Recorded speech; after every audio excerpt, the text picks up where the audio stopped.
Assalamualaikum warahmatullahi wabarakatuh. Selamat pagi kawan-kawan. Yang terhormat dosen pengampu mata kuliah Sejarah Pendidikan Ibu Vivi Irawani, Magister Pendidikan. Perkenalkan, nama saya Ahmad Yusuf. Saya kuliah di IKIP PGRI Pontianak semester 4, Prodi Pendidikan Sejarah. Di sini saya ingin menjelaskan materi tentang atau terkait pendidikan di Tiongkok Kongfuzi pada tahun 551 sampai 478 sebelum Masehi. Di sini ingin menjelaskan terkait tentang metode pengajarannya, organisasinya khusus untuk anak wanita atau perempuan. Nah, langsung saja masuk ke materinya kawan-kawan.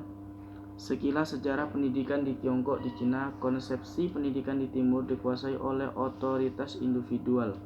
Adapun yang dikerjakan oleh otoritas tersebut berlainan di antara bangsa-bangsa tersebut. Yang pertama, di Tiongkok, otoriter kuno. Yang kedua, di India, tradisi kasta. Yang ketiga, di Persia, tradisi terletak pada militer. Pendidikan di timur itu bukan membentuk laki-laki dan wanita yang ideal, tetapi untuk menyesuaikan diri dan dalam aturan-aturan dan hal-hal yang mengenai hidup mereka. Jadi ciri-ciri daripada pendidikannya menetapkan adanya dasar-dasar yang telah ada dan mengenalkan cita-cita nasional, bukan menumbuhkan individual. Jadi memelihara kenyataan sosial yang dipelindungi stabilitas masyarakat. Untuk mengenalkan itulah ialah tradisi yang telah lampau. Hal ini sangat berlainan dengan Amerika. Amerika melihat masa depan dengan kemajuan. Mereka menganggap melihat yang lampau dan stabil tidaklah penting, sehingga dapatlah banyak kemajuan. Sebaliknya di timur berperang teguh kepada yang lama, didapat banyak kemajuan. Sebaliknya di timur berpegang teguh kepada yang lama dan pemerintah yang stabil. Tetapi seperti yang dimuat dalam Kumalasari, bahwa kebudayaan di Cina berkembang sendiri pada adanya pengaruh dari kebudayaan luar. Maksudnya unsur-unsur kebudayaan asing tidak mengurangi ciri-ciri yang khas, yang tidak memajukan persamaan dengan ciri-ciri pendidikan di negara-negara timur lainnya. Memajukan persamaan dengan ciri-ciri pendidikan di negara-negara timur lainnya. Pendidikan anak merupakan pendidikan bagi keluarga dan bagi negara. Tujuan pendidikan dan cita-cita kehidupan di Cina adalah Lao Tse dan Konfusi. Ciri-ciri pendidikan di Cina masa klasik diantaranya adalah pendidikan tidak dihubungkan dengan agama, tetapi dengan tradisi dan kehidupan praktis yang dihormati bukan pendeta tetapi leluhurnya.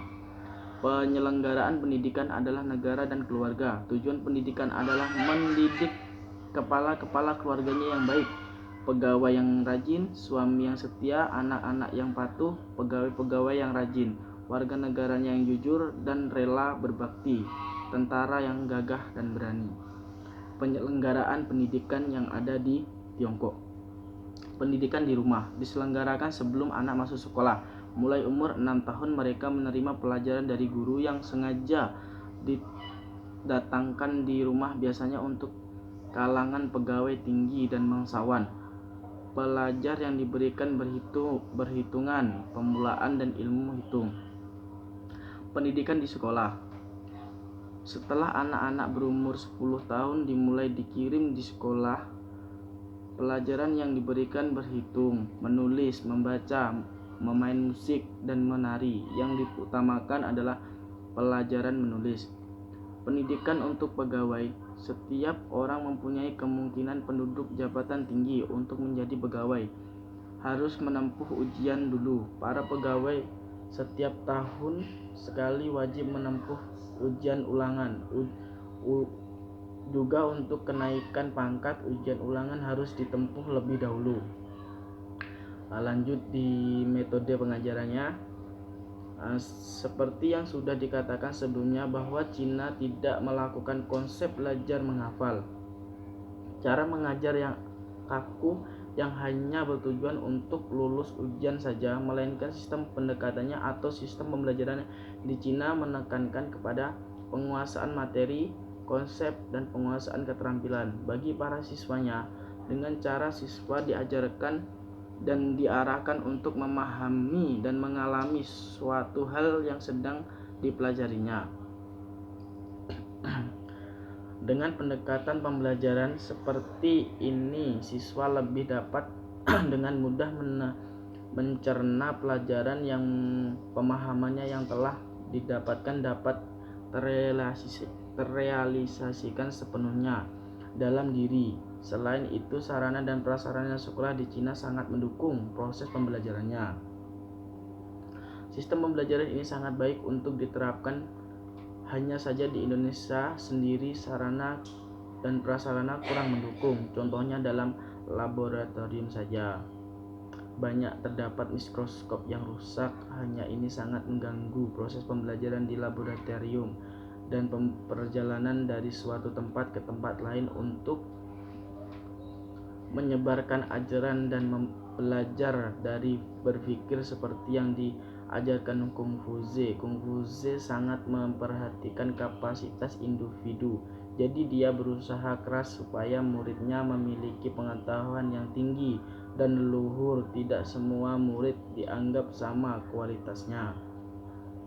Jadi lanjut ke organisasi sekolah yang ada di Tiongkok, di mana peran masyarakat dalam pendidikan sangat besar, karena menurut sejarahnya lembaga pendidikan secara tradisi didirikan oleh kelompok masyarakat. Organisasi Xiangzhang Xiongxi, organisasi orang tua, murid dan guru (OMG), adalah sarana diskusi yang membahas banyak hal dalam institusi pendidikan dari jenjang SD sampai perguruan tinggi. Pendidikan merupakan jendela ilmu pengetahuan yang bermanfaat bagi kehidupan setiap orang. Setiap negara memiliki sistem untuk memajukan para pelajarnya agar memiliki ilmu dan daya saing yang kuat di bidangnya. Salah satunya negara Cina, atau sering disebut sebagai negeri tirani bambu. Cina dikenal sebagai negara terbesar di benua Asia, terbesar ketiga di dunia. Selain itu, negara ini juga dikenal menjadi salah satu negara dengan sistem pendidikan yang terbaik di dunia. Pendidikan tinggi di Cina dimulai dengan mengembangkan sebuah universitas bernama Shanghai Jiantong University pada tahun 1896. Universitas ini terletak di Huizhou, Cina pada tahun 1949. Sistem pendidikan tinggi di Cina berubah dan berkembang dengan sistem yang lebih modern. Sistem pendidikan modern ini dianut dari budaya universitas barat dengan menyamakan kurikulum mereka seperti di negara Amerika, Inggris, dan Kanada, Australia, Korea Selatan, Jepang, Thailand, India, dan lain sebagainya. Sistem ini juga disebut sebagai sistem studi kooperatif karena memiliki kesetaraan dengan sistem pendidikan internasional. Hasilnya, sistem ini berhasil membawa para pelajar di Cina dari semua golongan pendidikan memiliki ilmu dan wawasan yang luas mengenai aspek kehidupan seperti budaya dan sosial ekonomi di dunia yang dinamis. Pada tahun 1950-an, pendidikan di Cina mengalami reorganisasi dan kembali lagi ke sistem pendidikan yang semakin modern dengan sesuai dengan standar pendidikan di dunia saat itu. Negara Cina memiliki 7 bahasa utama, namun bahasa Mandarin menjadi bahasa yang paling banyak digunakan. Bahasa Mandarin ditulis dalam 2 bentuk, tradisional dan karakter yang simpel. Dalam aspek agama, pada awalnya negara ini menganut monoteisme atau 3 pengajaran, yaitu Buddha, Tao, dan Konfusius. Namun seiring perjalanan waktu yang semakin modern, beberapa agama pendatang seperti Katolik, Protestan, dan Islam masuk ke Cina. Tujuan pendidikan nasional di Cina yaitu mempersiapkan para pelajar untuk mengembangkan diri secara moral, intelektual, dan fisik yang sesuai dengan bidang yang diminati dan akan menjadi pekerjaan pelajar di masa depan. Cina memiliki struktur dan durasi pendidikan yang hampir sama dengan Indonesia. Pendidikan anak usia dini (PAUD) dengan durasi 3 tahun, sekolah dasar SD 6 tahun, sekolah menengah pertama SMP 3 tahun, sekolah menengah atas SMA 3 tahun, pendidikan akademik D3 2 atau 3 tahun, pendidikan jurusan teknik 4 tahun, sarjana 4 tahun, pasca sarjana atau master S2 2 atau 3 tahun, dan dokter 3 tahun. Pendidikan di Cina terdiri dari 4 sektor. Yang pertama basis education, yang kedua technical dan vocational education, yang ketiga higher education, yang keempat adult education. Ada pula pendidikan prasekolah bagi anak di Cina adalah bahwa 5 tahun dengan menyungguh fasilitas yang dapat mengembangkan bakatnya sejak balita, seperti memberikan permainan yang dapat mengasah otak anak, olahraga, kegiatan kelas, dan lain sebagainya. Pola sistem manajemen pendidikan di Cina adalah terrealisasikan dengan masuk ke daerah-daerah kecil hingga ke pusat kota untuk memastikan bahwa pendidikan di negara tersebut tersebar secara merata. Tujuannya adalah pelajar dapat mengisi lowongan pekerjaan di Departemen Pendidikan dan Pemerintahan di Cina demi menjamin kelancaran siklus administrasi negara. Ini menyediakan organisasi pemerintahan yang bertanggung jawab penuh terhadap bidang ini. Organisasi ini disebut dengan Komisi Pendidikan Negara atau State Education Commission. Sekolah rendah atau sekolah dan sekolah tinggi. Mulai bersekolah dari umur 7 tahun dengan waktu pembelajaran mulai matahari terbit hingga terbenam pada tingkat tinggi pada ujian-ujiannya. Dengan adanya ujian ini, swasta menyumbang besar terhadap stabilitas pemerintahan. Pendidikan anak-anak lebih diperhitungkan atau dipertimbangkan ketimbang anak laki-laki. Anak perempuan menjalani hidup dalam dunia pendidikan. Umur 10 tahun harus belajar sungguh-sungguh tentang membaca, menulis, berhitung, harus taat pada gurunya. Umur 13 tahun mulai belajar musik atau menyanyi dan tarian. Umur 15 tahun belajar memanah. Umur 20 tahun menerima tanda berupa tutup kepala sebagai tanda sudah menjadi orang dewasa.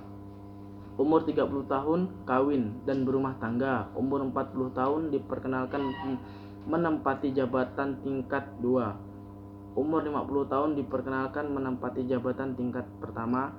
Umur 60 tahun semua jabatan harus dilepaskan. Inilah sistem pendidikan di Cina yang sukses mencetak banyak anak-anak cerdas. Yang pertama, program tidur siang. Istirahat makan siang biasanya disediakan pihak sekolah di kantin dengan kualitas makanan yang baik dan lengkap. Setelah makan siang, beberapa sekolah di Cina memiliki program tidur siang. Tidur siang tingkat singkat dipercaya akan menambahkan produktivitas saat belajar. Yang kedua, selalu menghormati guru. Murid di Cina tidak pernah sekalipun berani membantah atau bertingkah tidak sopan terhadap gurunya. Kebiasaan ini ditanamkan sejak kecil. Mereka benar-benar dianggap guru sama mulia dengan orang tua mereka sendiri. Yang ketiga, hukum yang tegas. Guru diperbolehkan menghukum muridnya dengan tegas saat mereka melakukan kesalahan, termasuk hukuman fisik ringan seperti dipukul dengan penggaris. Ini membuat murid lebih disiplin untuk berpikir dua kali untuk mengulangi kesalahannya lagi. Yang keempat, rangkaian dan hasil ujian di ruang kelas. Bukan untuk menjatuhkan mental siswa, guru biasanya menempel peringatan tahunan di dinding kelas dengan tujuan untuk menumbuhkan semangat bersaing yang sehat antara murid dengan membuat mereka mau berusaha lebih giat lagi. Yang kelima, siswa belajar lebih dari 10 jam per hari. Sebagai besar sekolah di Cina memulai jam pelajaran pada pukul 8 pagi dan selesai jam 3 sore. Begitu pula dengan kelas Senin dan olahraganya tambah. Kelas tambahan ini biasanya dimulai setelah mereka istirahat dan berlangsung hingga pukul 9 malam. Yang keenam, tidak semua anak dipaksa untuk pergi ke sekolah formal. Beberapa anak di Cina tidak suka sekolah dan lebih suka melakukan hal-hal lain. Untuk memfasilitasi mereka, orang tuanya biasa tidak memaksa kehendaknya anak-anak tipe disekolahkan di sekolah bela diri, kungfu atau tai chi, dan hanya mengambil pelajaran ekstra dasar. Nah, itu saja yang bisa saya sampaikan terkait pendidikan yang ada di Tiongkok. Atas perhatiannya terima kasih. Wassalamualaikum warahmatullahi wabarakatuh.